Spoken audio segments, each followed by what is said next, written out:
mentioned and showed you on the graphing calculator how cool hyperbolic functions can be, even when they're really basic. 1 divided by x, negative 1 divided by x, 2 divided by x, negative 2 divided by x, and the symmetry is just really cool.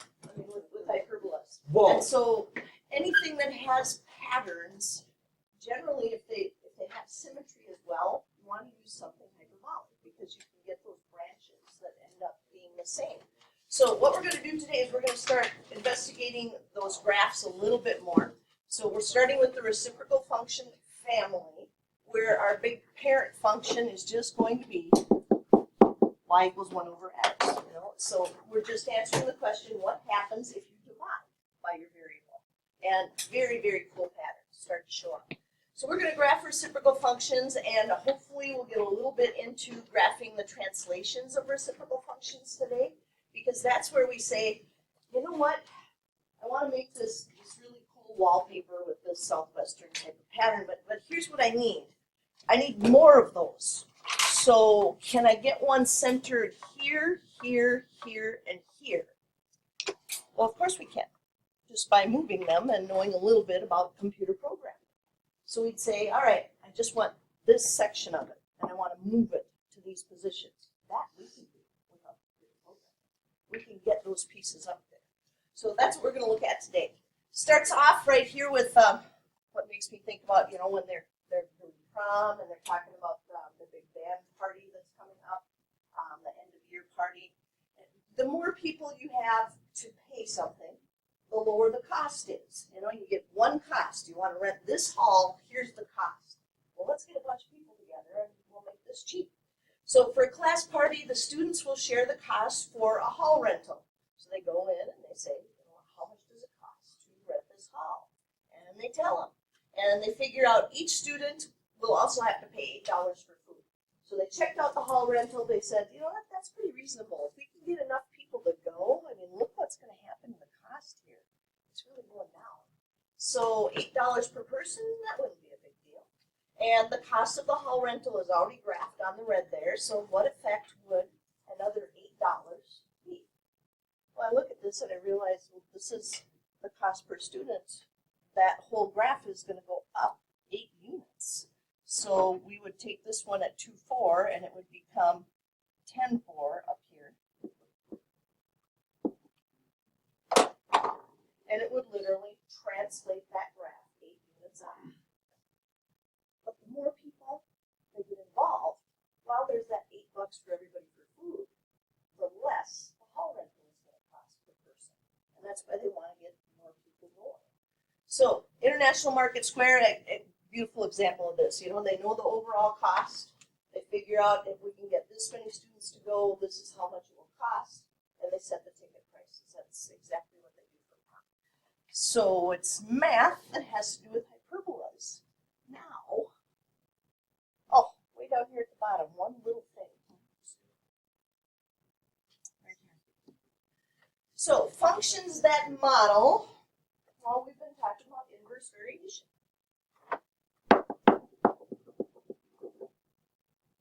Have the form y equals, or because we're talking about functions, f of x equals something over x.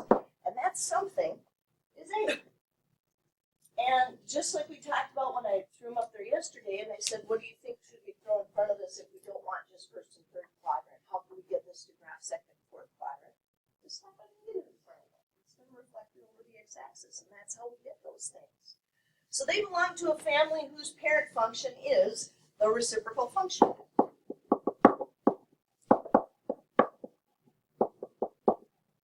With our little y equals, or f of x equals 1 over x, where here's the one interesting thing about hyperbolas, and it's what makes them do what they do up there. You can't divide by 0. So division is a little different than the other operations that we have. So when we look at 1 over x, we realize, well, you can't have x be 0, because if it is, we got a problem. We can't do that now. We don't like it when we can't do stuff. But that's what makes that really cool pattern appear up there.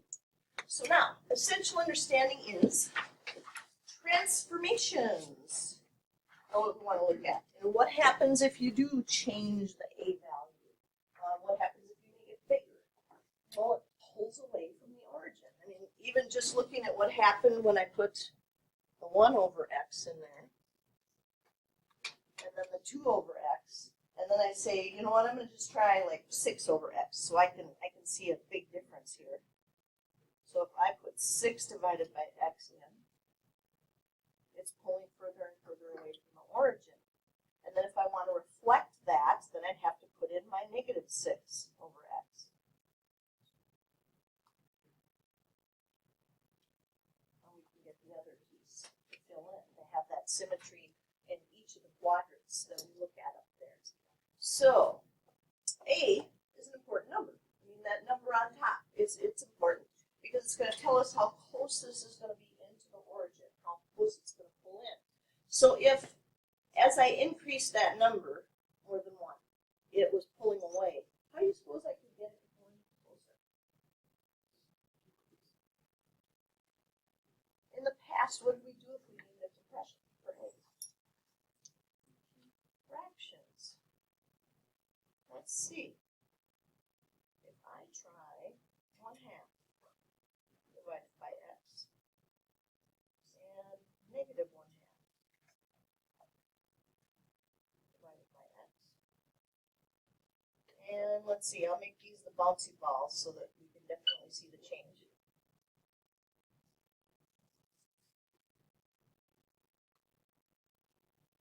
So there's the original, and here comes the new.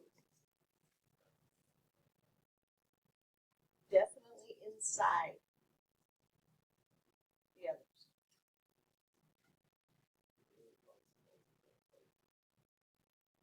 That way when there's a lot going on in the picture, you can just focus on where's the little bouncy ball getting stuff. Where did I see that? So fractions between 0 and 1 are going to pull it in, get it closer to that origin. So our transformations will include stretches and compressions. I don't know, it just, to me, it doesn't seem like stretch really is the right word anymore, but it is, because what we're doing is we're pulling it away, we're stretching it away from the origin, either way that we go. And then compression, we're squishing that in, we're shrinking that piece in. Reflections, definitely. The positive versus the negative, the positive in first and third quadrant, and then the negative in second and fourth quadrant. And finally, we need to do some translations. We need to move that into different positions, different spots on the picture where we say, you know what, I'd like lots of these. How can I get lots of these to show up there? So the general form of these is going to be y equals, and this is kind of tiny, that's the reason I'm rewriting all of this here. A over x minus h plus k. There are our old friends, a, h, and k, where a tells us exactly the same stuff it has in the past, but vertical stretches and compressions and reflections. H kind of has a new rule, but it doesn't, because H is going to be our horizontal shift like it has been in the past, but it's also a vertical asymptote, and that's because we have numbers we can't divide by, and that number is 0. So if we have something like x minus 3 down here, we know that we can't use 3, because 3 minus 3 would make it 0, so that's a vertical asymptote. This k, same k we talked about before, that's our up and down. That's our vertical translation. So this isn't really new, except that now we have these 2 branches to the hyperbola, which makes it seem like it's very different than what we've done in the past. So the inverse variation functions y equals a over x stretches, shrinks, reflections of the parent function depending on that value of a. And the graph of the parent reciprocal function y equals 1 over x is what we're looking at right over there. You take 1 and you divide it, that's what you would get. You get a hyperbola with 2 nice symmetrical branches. Now I should warn you that not every hyperbola has 2 perfectly symmetrical branches. As we get into 8.3, we're going to see that hyperbolas do lots of cool stuff.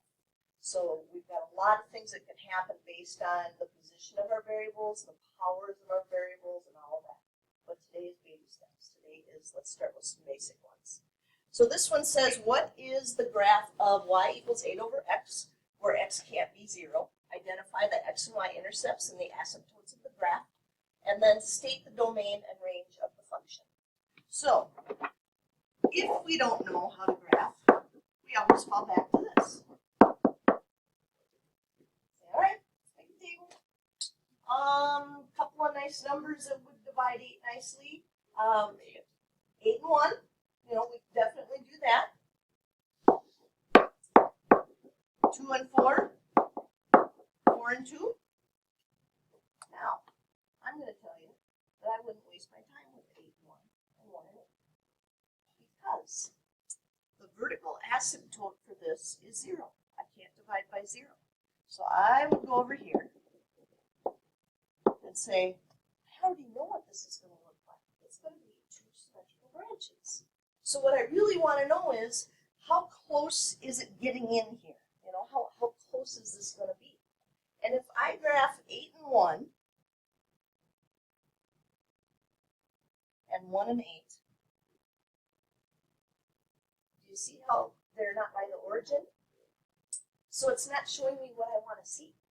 If I can just see something close in that's going to work out nice, then I'll have this. And that's going to come from my 2 and 4 and my 4 and 2. Now, certainly we could put in some numbers between the 2 and the 4. Nice one to put in with the 3, but it's going to give you a fraction. And so the 2 and the 4 and the 4 and 2 would really be enough to show us, hey, this is what our graph is going to do. And that's because we know they're hyperbolic branches.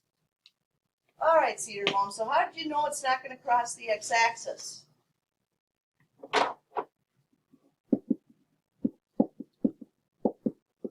Tell me, how did I know it was not going to cross the x-axis? K is 0. And if K is 0, that is a horizontal asymptote. We don't have any number up here, it's 0. So here's another asymptote. Right there. But I'm not done, because there's supposed to be a second branch to this thing. So, I'm not going to make a new table. I'm just going to think, well, if I wanted negatives in here, what would happen? Well, if I divide by -2, I get -4. If I divide by -4, I'm going to get -2. Why not just use the same numbers we had? Now, on a test, I would definitely make a second little table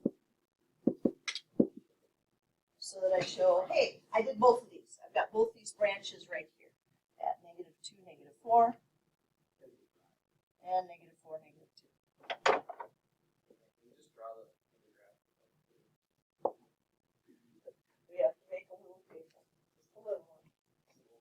Yeah, little baby ones, like 2 positives and 2 negatives. That's really all you need. If you pick the right ones, you just need the ones that are closest in to 0, 0, into that new origin that you have there. So this said we were supposed to identify the x and y intercepts. Okay, was there a slot for it on your notes or not? Oh, there's stuff down here. Did you guys get this stuff on your notes? Rats. All right, so take a second and write that down. We have to tell them the x and y intercepts, the asymptotes, and the domain. All important things, important features of our wonderful little hyperbola. Because that's going to help us figure out how to translate right and left, up and down, all this good stuff.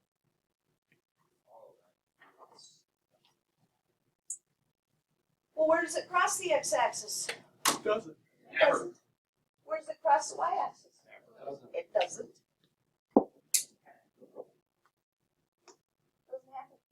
It's not going to cross. Those are asymptotes. So x equals 0 and y equals 0 are the asymptotes. That brings us to the domain. We'd like to put all real numbers, but we just said there's a number it can't be. The x's can't be what? 0. So domain is all real numbers, and we're not going to write all real numbers because that's just something that's understood. We're going to write x can't be 0. That means everything else is fair game. Don't try and put 0 in there for x. Not going. How about the range? Y can't be 0, exactly.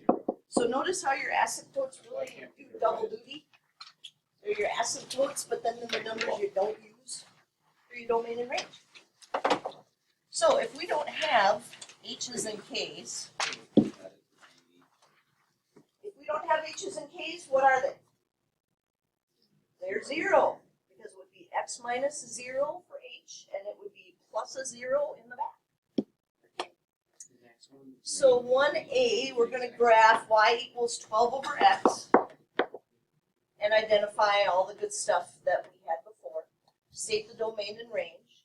So if it's y equals 12 over x, where are the asymptotes? At the zeros again. I don't know why. It must have been something that they decided to add later, and we never got it in the packet, so I'll have to make sure I do that. Well, it doesn't take you a long time to write it, I suppose. That was probably the thinking. It won't take you long to write that. Do you know the x and y intercepts without graphing it? What are they going to be? No, we're not going to get them. Because those are asymptotes. So now the question is, should we use 1 and 12? Wouldn't be the best numbers in the world, right? 4 and 3. Oh, 6 and 2. 4 and 3 would be great. Which would be the better? It's close to the intercept. The 4 and 3. Now notice how 4 and 3 are closer together. That's why they would be the better choices, because they're towards the middle of the graph. So 4 and 3, 3 and 4, negative 4, negative 3. I mean, that's what we want to see. That's a good idea. 6 and 2 wouldn't be horrible, but you're not getting that nice, the points closest to the origin. I'm doing both, so I get a good graph. Well, all right, Eli. Do that. Yeah, go Eli. You do, you can.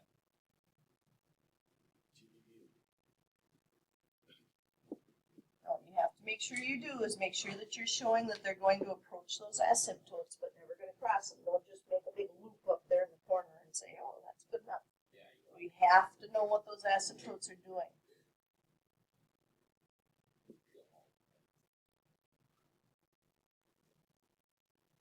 Approaches, but never quite gets there. Let's see, a couple more blanks to do on this. Not going to take this long though, is it? So we had the x and y intercepts are none. Asymptotes, x equals 0, y equals 0. So what's the domain? X can't be 0. Range? Y can't be 0. Like I said, the asymptotes are really doing double duty, because asymptotes are telling us you can't go here. That's why they're dashed. You can't use this. It'll never get here. So they're going to tell us our domain and range as we go through there. So now, B says, would the function y equals 6 over x have the same domain and range? I mean, granted, I graphed it up there, but we didn't graph it on paper. Would they have the same domain and range as 8 over x and 12 over x? Yes. Because we still have those asymptotes of 0 and 0. X equals 0 and y equals 0. So, yes. Same asymptotes. However,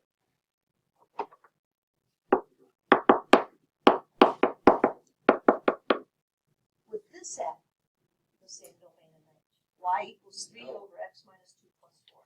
Absolutely not. In fact, this one probably would have some x and y intercepts as well, because we're shifting it. The whole graph is going to move 2 to the right and 4 up. So different things are going to happen. These are just the basics. Like I said, baby steps. We start with x equals 0 and y equals 0 for our asymptotes. Each part of the graph of the reciprocal function is called a branch. These are branches.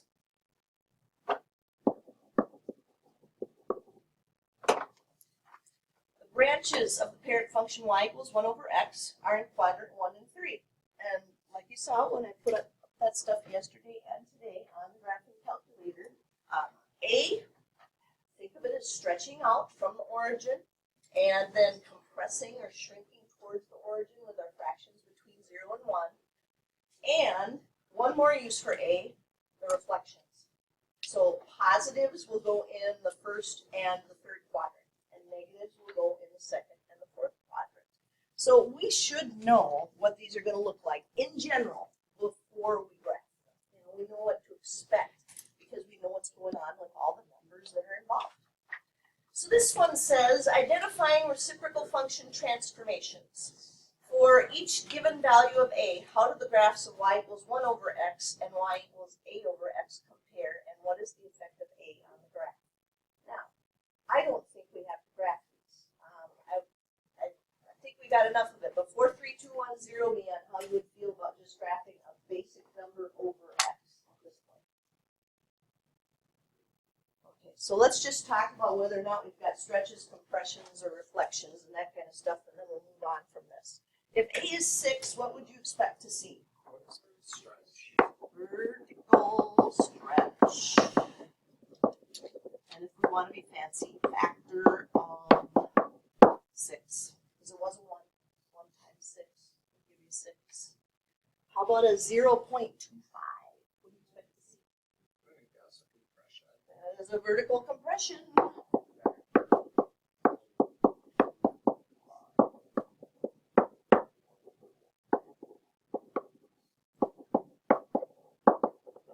I'd want to say factor of 1/4, but that's what they're trying to do is trying to see if we catch, hey, it's 0.25, oh, that's a fraction. Trying to bamboozle us. They are, by giving us a decimal instead.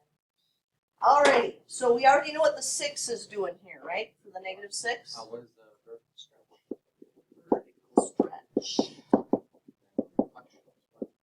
Factor of 6, exactly. You got it, Justin.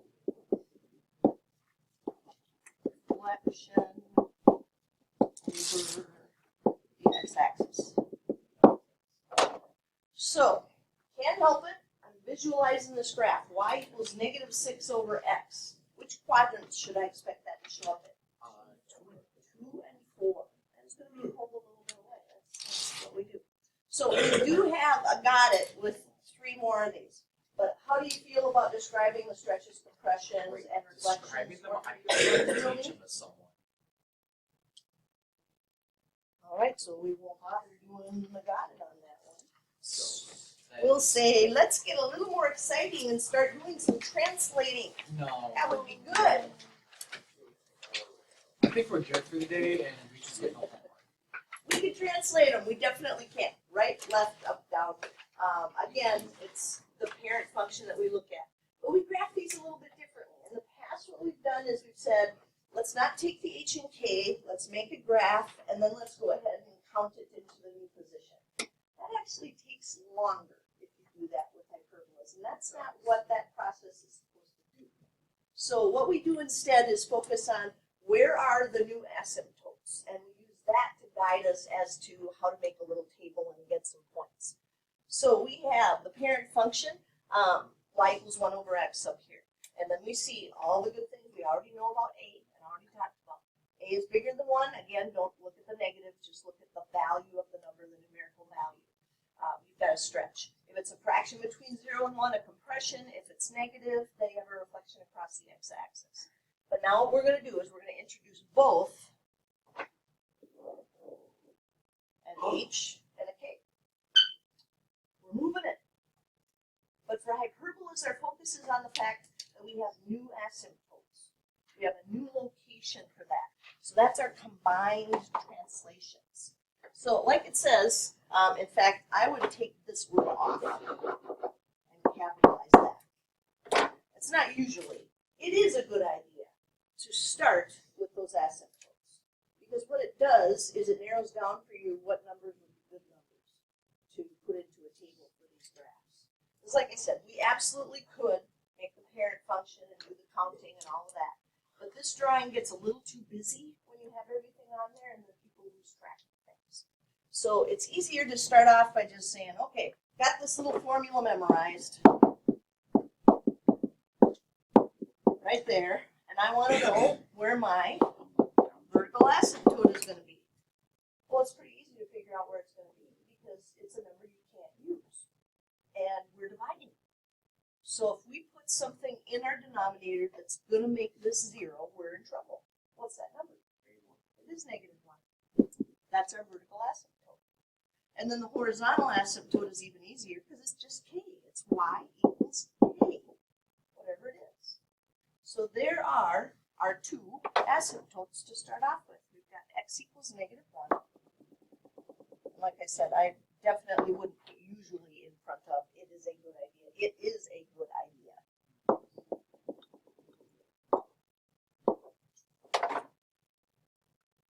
Take a look at those two asymptotes. If it looks a lot like its own little x and y axis, you're absolutely right. Because what it's doing is it's moved everything we had centered at 0, 0, and now it's going to be centered at -1, -2. So I think about what we were doing with our graphing in the past, and I think to myself, if I want these close in, I better pick some numbers right in this region and some numbers right in this region. Well, there's a 1 on top, so I do expect it to graph up here and down here. I call it quadrant 1 and quadrant 3, but do you see how quadrant 1 has kind of shifted down now, and so has quadrant 3? So if I want some close-in numbers, I could probably use 0 and 1 for the right side.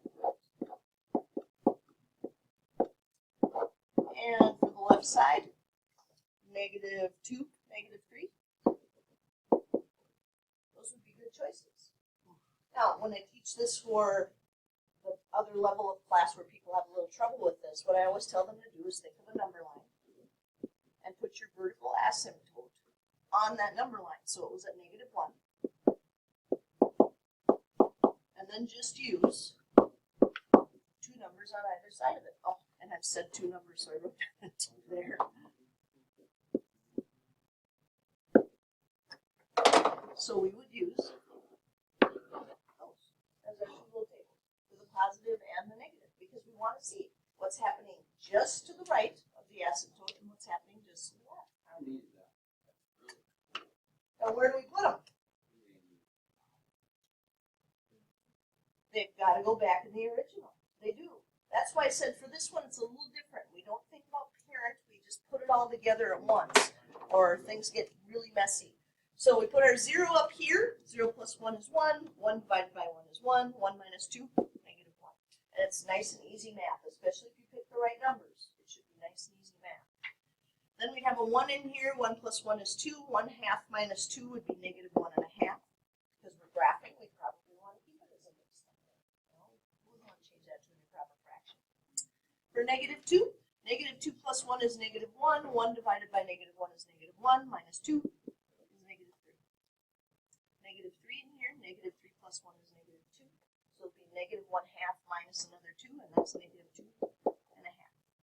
And that should be all we need. We should be able to draw it so that it shows that we're approaching our asymptotes, but never quite getting there. Now look at how nice and close that is to those asymptotes. We don't need any other points. Those are really good points. -2, -3. And -3, -2.5.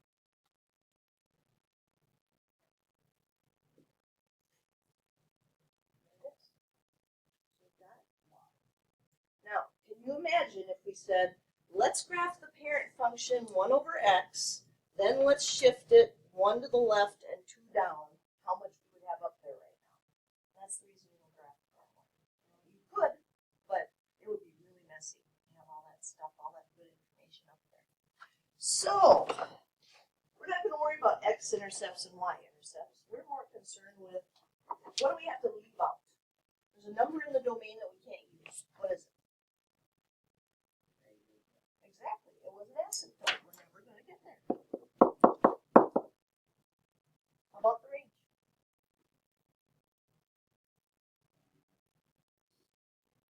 -2. That was an asymptote. So again, those asymptotes are still pulling double duty. They're telling us, hey, here's where we're not going to go. In 2 places. Asymptote and domain and range. Can't put them in. Not going to work. So these are the translation ones. And I always forget it's a Wednesday schedule. I think we could get one more of these, couldn't we? Because I'd like to give you a candy partner. Yes. Yes. So, That's a great what we want to do is say if our vertical asymptote is at 4, think number line for a second.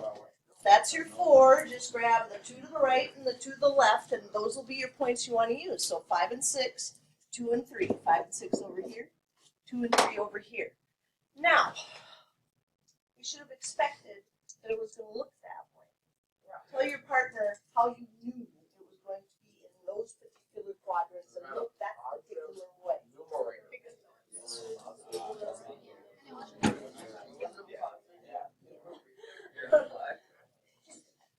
So we kind of explain it as quadrant 1 and 3, but is it really quadrant 1 and 3?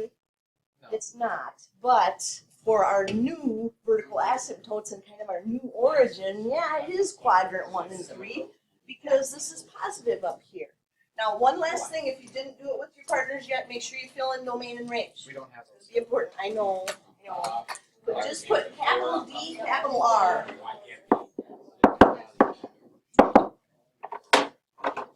Hey Sam, what's your lunch number? No, it's recording now. No. Wait, Sam's lunch number will go in here permanently. That's okay. All right, what did you leave out for the domain? 4 is out. I needed his lunch number. How about the range? 6. 6 is out. There we go. You did a great job. Thank you, partner. Thanks, Burner. Thanks, Burner. Thanks, Jill. Bye. Bye. Sam, what is this though? Like seriously, why do you